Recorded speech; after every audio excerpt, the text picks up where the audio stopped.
Rightio guys, my name's Traiyth and welcome to my NBA talk show. Now this is my first time doing anything, so I have no idea where this is going to go, but we'll just see how this goes.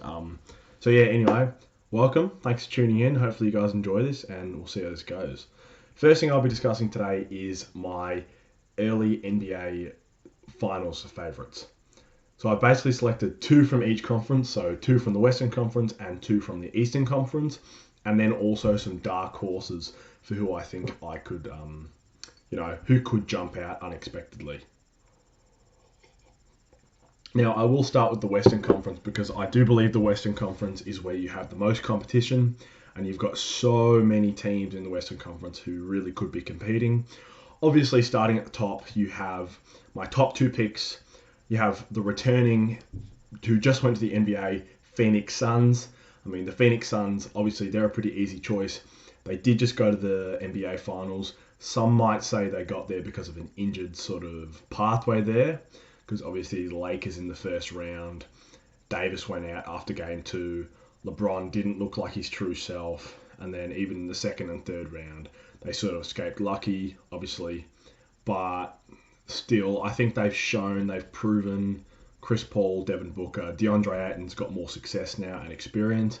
And then obviously everybody's other pick is the Lakers. I do believe still that LeBron is still debatably a top three player in the West, or just in the league in general. And obviously Anthony Davis, the addition of Russell Westbrook, all their recent additions have just obviously made them a great team. But the biggest factor there is obviously LeBron. So those are my two picks for in the Western Conference. All right, I'll break down the Phoenix Suns a little bit more in depth. Obviously, one of the reasons why I think they can be returning is, look, they did just make the NBA champion. Like, they did just face the Phoenix, or the Milwaukee Bucks, sorry. Even though they lost in six, at one point they were up 2 on the Milwaukee Bucks. And I do think that shows that they were right on the edge of potentially being able to win that championship. Obviously, Chris Paul's getting a little bit older. Chris Paul, I think he's going on 37 now, which obviously makes him one of the oldest players in the league. But he did just finish top 5 in MVP voting. As you can see, Chris Paul is still the point god, as everybody calls him. And obviously he has so much experience. I think he's just changed the entire culture of the Phoenix Suns in general. Devin Booker might be young, but Devin Booker is still an excellent scorer. He's one of the only players in NBA history to drop back-to-back 40-point games, which I think both happen to be in losses, which is unfortunate. But yeah, he is an obviously excellent player. Super young, he's only going to get better. One of the things which is holding him back a little bit is his defense. He really does need to knuckle down. But if you did pay attention to the Olympics, you will see that Zach LaVine and Devin Booker both showed that with effort they could be excellent perimeter defenders. So that does give me hope. And their probably biggest wild card is DeAndre Ayton. DeAndre Ayton has had a coming out party during the playoffs. During the playoffs, or before the playoffs, you could argue DeAndre Ayton was probably maybe a top 10 center in the game. There's quite a few people who could rank above him. But after the playoffs, the way he came out, you just look at it. He was the last best center left in the league. Nikola Jokic went out. Clint Capella went out. Rudy Gobert went out. Joel Embiid went out. You name it. And he was the one who was left. And he really showed up big time. He showed his ability to defend in the paint. He showed his ability to switch out into the perimeter. He didn't get panicked in the pick and roll. He did excellent. You could say that he was, debatably a top 3 center in the playoffs. I would personally put Jokic number 1, Embiid number 2, and then you could argue between Gobert and Ayton, but personally I do believe that Ayton had a better impact overall. Obviously Gobert is a better inside defender, but Gobert also got put on an island against the Clippers and got really shown up. So I think that obviously Ayton has really shown that he's changed and gotten a lot better in that regard. And obviously not discounting their young role players. So Mikal Bridges, an excellent 3-and-D wing. He's obviously going to get a lot better. He showed a couple flashes there. I think it was game 4 when he was sinking all of those mid-range shots and really showing them what he was made of. Obviously his defense is excellent. He's sort of what you're looking for in the modern day era of basketball. That really big, long arms, very tall, switchable defender. Really who can switch 1 through 4 pretty consistently. He's an excellent wing defender and a great 3-point shooter. And obviously with his development, he's going to open up a range of possibilities. And then I think people are also underrating Cam Johnson. Cam Johnson really showed that he really belongs. He belongs in the big leagues. He belongs in the NBA. During the NBA finals, he had a big showing out party. He showed some big flashes that he could be something special in this league. So always watch out for him. And aside from that, obviously they've got a great bench. They're a very deep team, obviously with their coach in Monty Williams, who's obviously an excellent coach. And just their culture and things in general has really shown why they do belong to be in those, or in my opinion, the early finals favourites. Going on to our second team, we do have the LA Lakers. Now, the LA Lakers are obviously an easy pick. They're an easy fan pick. Obviously, everyone knows why the Lakers should be a pick. They have a player. You might have heard of him. His name is LeBron James. Obviously, LeBron has shown why he belongs in the best player conversation in the league every single year of his career, basically since after his rookie season. And I think that we will find that this season will be no different. LeBron, I think you'll still find, is going to have a similar impact of maybe a little bit less points this year because of Russ and AD, but I think you'll be looking at still 25 points, 7 rebounds, 6 to 7 assists, a steal, a block, cruising during the regular season.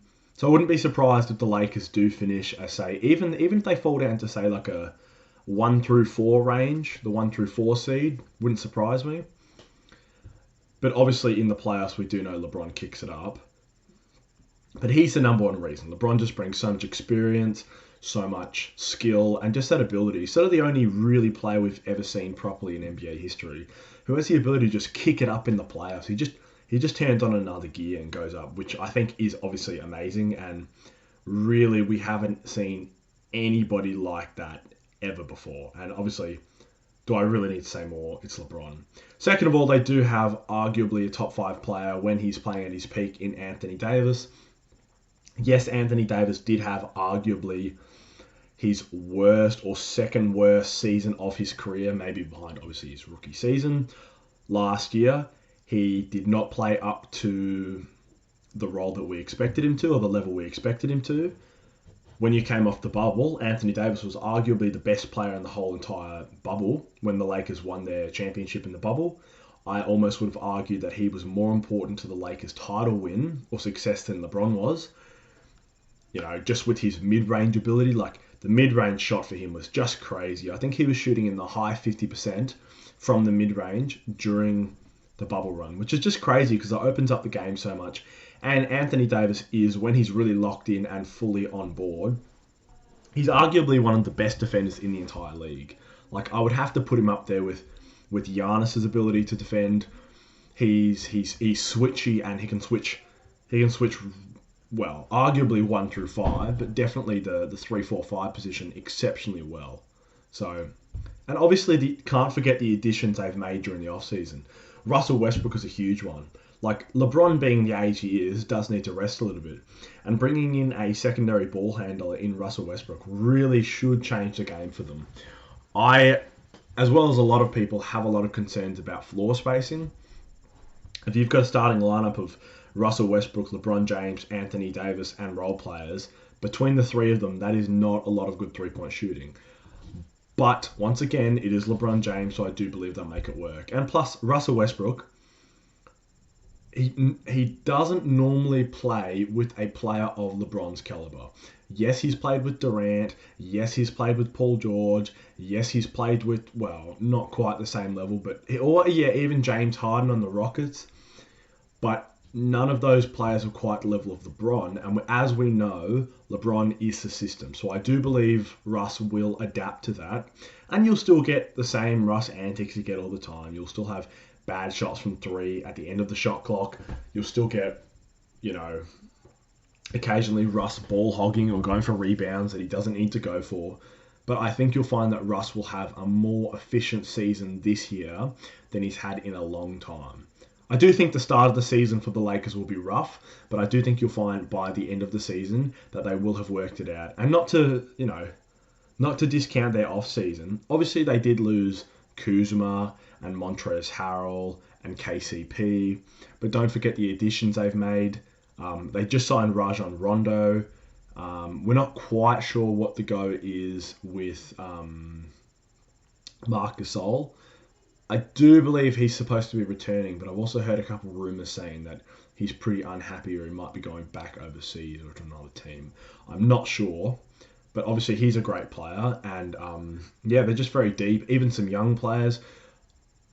I do think that they'll find the loss of Caruso will make a much bigger difference than they think, but the additions of obviously Russell Westbrook and also getting a young player from the Miami Heat in Kendrick Nunn. Kendrick Nunn did sign with the LA Lakers for a 2-year, $10 million option. And he is a very dynamic, obviously, backup point guard who I think will make a big difference. And also Malik Monk, not to mention some of the other signings they've made as well to sort of strengthen out the roster. So I think, obviously, with the LA Lakers, it's sort of a given why they should be favourites. Now, with my dark horse from the West, I think that it is very hard to pick out and point one team who could make it. Because as you know, the West is so deep.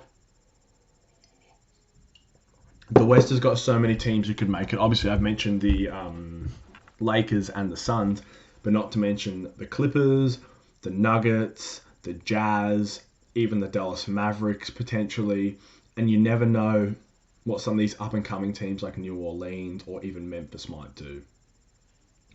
But if I had to pick a sleeper team, I do believe that it would have to be the LA Clippers. Now, I know a lot of people are discounting the LA Clippers because of Kawhi Leonard's injury. He is getting surgery on his ACL, I do believe. I could be wrong there. Correct me if I am down in the comments. But the Kawhi Leonard injury will take him out for basically the entire regular season. But if he can return, which I hold hope that he might be able to during the playoffs, I do think the Clippers may shock everyone and upset and make the NBA Finals. People don't realise, but before Kawhi went out, the Clippers were arguably one of the best teams, if not the best, in the playoffs in the Western Conference. Otherwise, though, don't be shocked if someone like the Nuggets or the Jazz or even the Dallas Mavericks, if Luka has another step up again this season, make it out and prove to be great teams, because once again, they all are. Alrighty, now that I have covered the Western Conference teams, I will move on to the Eastern Conference teams. Now, the Eastern Conference, I think, is a little bit easier to discuss. The Western Conference, obviously, there's a lot of great teams out there, as I did mention before. But the Eastern Conference, I think, is a little bit more top-heavy. Now, obviously, you have up-and-comers like Atlanta, and you've got some younger teams like Charlotte coming up, who are very exciting, but I do believe you can probably push it into about the top 4 teams. The top 4 teams, I would have to say, would definitely be Milwaukee, Brooklyn, Philadelphia, and Miami. Now, Philadelphia, obviously, is a little bit of a wild card with the whole Ben Simmons fiasco.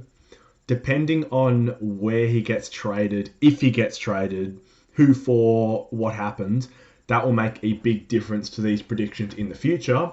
But for the moment, I will go under the circumstances that they trade him, but they do not get a player back of the same caliber. So therefore, they do get a little bit worse. That is just my opinion. Obviously, I'm a Sixers fan, but I am an NBA fan in general, so I will remain unbiased. Now, my 2 favourites, I do believe the Bucks and the Nets should be the clear favourites. The Bucks obviously just came off a championship run. They do have debatably the best player in the whole league in Giannis Antetokounmpo. I mean, You really can't debate it. He's now a two-time MVP, a Defensive Player of the Year, a Finals MVP, arguably had one of the greatest closeout performances with a 50-point game in Game 6 over the Phoenix Suns. Super switchable, the best defender in the whole league, probably debatably. Personally, I still think Ben Simmons is, but Giannis is just crazy. Showed that he does not need a perimeter shot to be the best player in the NBA. And obviously not discounting their whole team with Drew Holiday, who showed that really he is debatably one of the best on-ball defenders in the whole league. I would describe Drew Holiday like a bulldog. He's built so solidly. He's so good. He's such a lockdown defender. He can interpret steals so well, and he just doesn't get moved. He can really body up, even against bigger players, like even against Durant. He had some success guarding Durant in the second round because he's just so strong. And then obviously Chris Middleton, who, despite what some people were saying, he's the Batman and Giannis is the Robin, according to some NBA players like Spencer Dinwiddie. Giannis was still the Batman, but, you know, Chris Middleton did show why he belongs in arguably the top 20 player category. His outside shooting was just insane. Chris Middleton was like a clutch god during those playoffs, just hitting tiny mid-range and three-point shots. His ability to get his shot over anybody is just crazy. And yeah, even his defense is just excellent. His all-round package is great. Brook Lopez, they did bring back everyone's favorite Mad Eyes. Unfortunately, the loss of PJ Tucker because the team didn't want to go into the luxury cap, I think is going to be a bigger loss than people realize. But I still think that the core of the team is still the same, and next year they're going to show why. Obviously, Brook Lopez also, if I didn't mention him as well. They're such a great all-time defensive team. And with a player like Giannis, you know, you can never not be in the equation. My second team, I think, is the easiest team in the whole league to pick. Probably the Brooklyn Nets. I would say, I mean, even according to betting, sports odds has got them as the favourites to win the championship. They've got a three-headed monster in Kevin Durant, James Harden, and Kyrie Irving. Not to mention their recent additions. They've just signed LaMarcus Aldridge back. He's been cleared to play again because of his heart condition. They've also just signed... oh, yes, that's right. They did just sign Paul Millsap as well, who was a four-time All-Star, a great defender. They re-signed Blake Griffin. They still have DeAndre Jordan. Not to mention, I think, a massive pickup that us Aussies will all know and love. If you watch the Olympics, you'll see how good he was as well. Patty Mills just joined the team. They still have their great three-point shooters in Joe Harris. They're just a really deep, exceptionally potent offensive team. That big three with Kevin Durant, James Harden, Kyrie Irving alone would make any team a championship contender. But Steve Nash and the crew have kitted that team out excellently. I mean, Kevin Durant arguably showed why he's the best player in the whole league last year. Obviously coming off of that injury that he came back from. No one ever comes back from an Achilles like he did. But I mean, look at him. He's come back and he's arguably showed that he is the best. He is the best offensive player of all time. No debate. In my opinion, you can look at Jordan, you can look at players like Kobe, T-Mac, LeBron, Shaq, you name it. I don't think any of them were quite as offensively versatile and deadly from every single place on the floor. From the three-point, from the mid-range, from the inside, from the free throw line, in the post. He's got it all. So, obviously not to mention James Harden. He's going to be healthy this year. Kyrie Irving obviously had that injury in the playoffs when he stepped on Giannis's foot. If James Harden is cure-free from that hamstring injury and Kyrie Irving's good and Durant's good, I really think that there's almost no team in the playoffs who can stop them. The Bucks can give them a good run for their money, but they're just such a deep team, and offensively they can do so much. Really, they are such a handful, and I think they would be the betting favourites to not only make the NBA Finals, but probably to win the NBA Finals too. Just because of who they've got and how deep and good their team is. Now, onto the dark horses. If you do remember before, I mentioned two other teams in Philadelphia and Miami. Now, I'll start off with the Miami Heat. The Miami Heat obviously just had a huge offseason addition in Kyle Lowry. Now they have their big three of Kyle Lowry, Jimmy Butler, and Bam Adebayo. Defensively, that team is excellent. Obviously, Jimmy Butler, we know what sort of defender he's like. He's an excellent defender. Great steals, blocks, doesn't foul. He's a very strong defender, very switchy, very versatile. Bam Adebayo is arguably the most versatile five in the whole league. He can guard essentially 1 through 5 excellently. He can guard bigs exceptionally. He can switch onto the perimeter exceptionally. He's a great lockdown defender. Obviously a great playmaker. He's improving every single year. He's still young. He's only getting better. And obviously Kyle Lowry, the big addition. He's got championship experience. He's a great defender, great playmaker, great spot-up three-point shooter, can make some plays off the dribble, and is just obviously just brings a culture to the Miami Heat, which just suits. Kyle Lowry really does seem like a Miami Heat sort of guy, and I really think he's going to make a big difference. They also re-signed Duncan Robinson to a huge deal. I think it was a 5-year, $90 million deal. And they obviously have a very deep team in general, and it's Miami, and they're always competitive. So I would never, ever rule them out. I don't know how they'll go during the regular season, but I do believe during the playoffs, at the very least, they will be a team you do not want to face because they will play hard all the time. Eric Spoelstra, you can guarantee, will make sure of that, and they are a very tough team to beat. Now, onto my personal favourite team, my other dark horse, in my opinion. The Philadelphia 76ers really just depend on what happens with Ben Simmons. If Ben Simmons stays and he decides that he doesn't want to play, then they jump right back up into the dark horse, even potentially finals favourites for me. In fact, they would jump up into a top 3 with Brooklyn, Milwaukee, and Philadelphia. If they get Damian Lillard, which at the current rate I don't think it's going to happen, then in my opinion they go definitely up to the top of that list. They are right there with Brooklyn and Milwaukee. They are almost above that in my opinion because one thing, Joel Embiid is such an exceptional player. Joel Embiid shows why he belongs in the best players in the league category.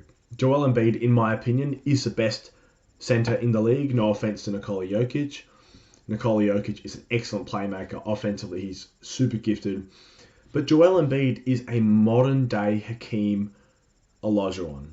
He is just crazy. His ability to perform in the post and be a post-centric player in the modern day and still create winning basketball is excellent. He is arguably the best big man defender in the league. Personally, I believe that when he is locked in and is really switched on, he is the best.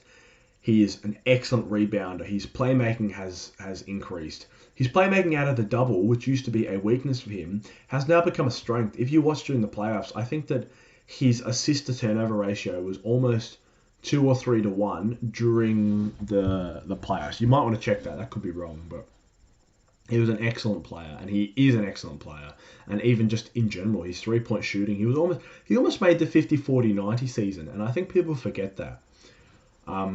Otherwise, we've still got Tobias Harris, Seth Curry, Danny Green, Matisse Thybulle's defensive menace off the bench, Shake Milton.